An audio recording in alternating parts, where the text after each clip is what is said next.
మన ముఖ్యమైన వార్త, టన్నెల్లోకి కేరళ క్యాడవర్ డాగ్స్, బురదలో కూరుకున్న వారిని గుర్తించేందుకు కన్వేయర్ బెల్ట్ కు రిపేర్, సహాయక చర్యలు షురు. ఎస్ఎల్బిసి వద్ద 13 రోజులుగా కొనసాగుతున్న రెస్క్యూ. టన్నెల్లోకి అయితే కనుక కేరళ క్యాడవర్ డాగ్స్ అయితే తీసుకొచ్చారు. అయితే 8 మంది ఎవరైతే లోపల చిక్కుకుపోయి గల్లంతయ్యారో ఆ 8 మంది అంటే బురదలో కూరుకుపోయారని చెప్పేసి వార్తలు వచ్చాయి.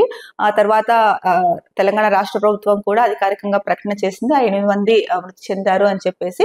సో ఆ బురదలో కూరుకుపోయిన వారిని గుర్తించేందుకు అయితే కనుక ఈ డాగ్స్ ని రప్పించడం జరిగింది. ముఖ్యంగా కన్వేయర్ బెల్ట్ కి రిపేర్ చేసి సహాయక చర్యలు చేపట్టారు. ఆ పనులు కూడా వేగంగా జరుగుతున్నాయి. ఇంకొకటి, ఎస్ఎల్బిసి వద్ద 13 రోజులుగా రెస్క్యూ ఆపరేషన్ అయితే కొనసాగుతూనే ఉంది. కాకపోతే ఈ మృతదేహాలని అయితే కనుక ఇంకా పూర్తి స్థాయిలో వాళ్ళు ఎవరు ఏంటి అన్నది, అంటే అన్ని రోజులు ఉండిపోయేసరికి ఎవరు ఏంటి అన్నది కూడా గుర్తించలేని స్థితి ఒకటి. ప్లస్ అబురదలో కూరుకున్న వారిని గుర్తించడం కోసమే ఈ డాగ్స్ అయితే కనుక రంగంలోకి దింపుతున్నారు.